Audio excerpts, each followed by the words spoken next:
Welcome to this explainer. Today, we're unlocking the secrets of massive GPU parallelism. If you've ever wondered how GPUs absolutely crush computational tasks in a fraction of the time it takes a CPU, well, you're in the right place. We're going to build a foundational GPU program, vector addition, step by step, straight from the source material. By the end of this, you'll know exactly how to harness thousands of parallel threads. Here's our agenda. First, moving to massive parallelism.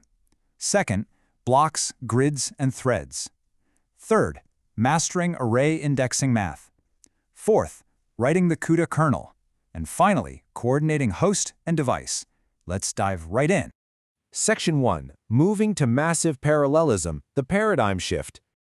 For decades, we've been taught to think sequentially, but GPU programming demands a total paradigm shift away from those traditional CPU loops.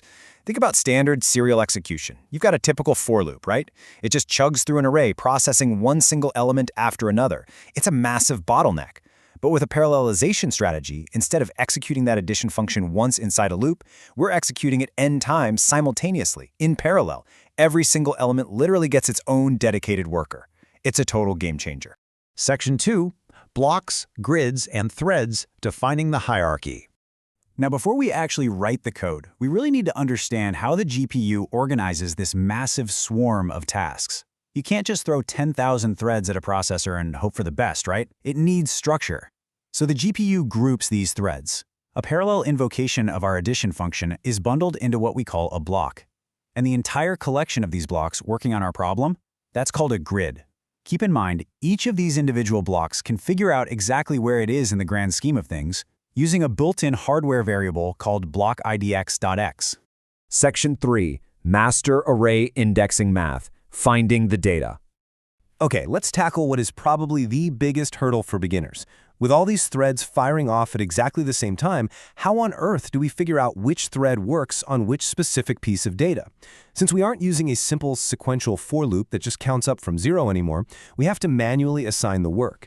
If we have m threads bundled inside every single block, how do we find a unique index for each individual thread?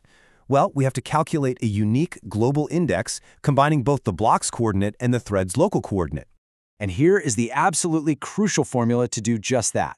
To find a thread's unique global index, we take its local index within its specific block, that's threadIDX.x, and we add it to the block's index, blockIDX.x, multiplied by m, which is the total number of threads per block. This is a really elegant little equation because it maps our complex, multi-layered hardware threads directly onto a flat standard array in memory. Let's anchor that abstract formula with a concrete, worked example so you can see exactly how we target a specific data point. Imagine we're looking for one specific element in our array. Let's say our local thread index is 5. We're sitting in block number 2, and we know that every single block holds exactly 8 threads. So, what's the global index?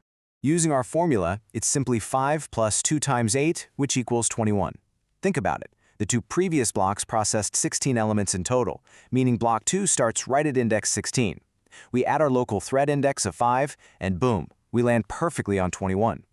This guarantees that the thread calculating index 21 is perfectly isolated to do its job without stepping on the toes of any other thread. Section 4. Writing the CUDA kernel, putting code to parallelism. Now that we've conquered the math, let's look at the actual C and CUDA syntax you need to make this vector addition happen on the hardware. In CUDA code, pay close attention to that double asterisk global qualifier. This keyword is absolutely essential. It explicitly tells the compiler, hey, this function is a kernel. It runs on the GPU device, but it's actually called from the CPU host. You'll also see that threadIndex.x built-in iterator being used right inside the function to grab that local thread ID we just talked about. So in our actual C code for vector addition, we swap out our theoretical letter m with another built-in hardware variable, blockdim.x. This dynamically represents the number of threads per block that we specify whenever we actually launch the kernel. Once we have our unique index, we can finally perform the actual addition. But hold on. Notice the if statement wrapping that math. Here is a huge pro tip. You absolutely must wrap your addition in a safety check, where n is the total size of your array. Why? Well, real-world data sizes are almost never perfect multiples of our block dimension. So if we launch a grid with just a few more threads than we have data points, just to ensure full coverage, this safety check prevents those extra threads from reading past the end of the array and completely crashing the program. Section 5. Coordinating host and device, the main function. Let's zoom back out for a second. The GPU doesn't run in a vacuum. We need to look at how the CPU, the host, actually manages the GPU, the device, to execute this kernel and get the results back. The host is basically the general manager here, and it strictly follows these sequential steps. First, it uses CUDA malloc to carve out memory on the GPU. Second, it uses CUDA memcopy to send the arrays from the main computer memory over to the GPU. Third, it launches the kernel. Fourth, it copies the finished results back. And fifth, it cleans up the memory. Pretty straightforward. Step 3 is really the magic moment. This is the kernel launch syntax. Those triple angle brackets explicitly define our execution configuration. The second parameter, m, is just our threads per block, but look at that first parameter, n plus m minus 1, all divided by m.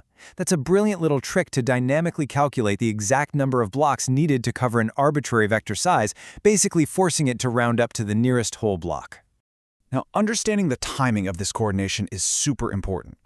Kernel launches are asynchronous. That means the exact moment the CPU tells the GPU to start calculating, the CPU just immediately moves on to its next line of code. It doesn't wait around. So knowing when the CPU blocks and waits for the GPU is critical. A standard CUDA memcopy will block the CPU until the transfer is totally done. But if you're using asynchronous commands, you might need to manually call CUDA device synchronize.